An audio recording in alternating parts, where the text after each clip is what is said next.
दोघांची होती घट्ट मैत्री, खूप खेळायचे रोज रात्री. कधी ढगांवरून मारायचे, इकडून तिकडे खूप उड्या.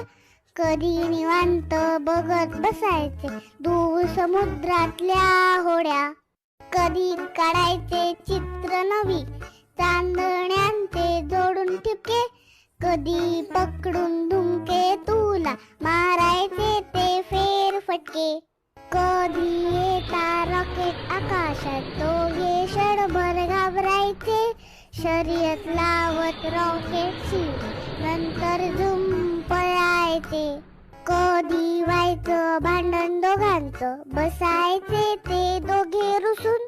दुसऱ्या रात्री पासून पुन्हा दोघे खेळायचे हसून. चांदोबानी ससोबाची होती अशी घट्ट मैत्री, तुम्हालाही भेटतील दोघे आकाशात रोज रात्री.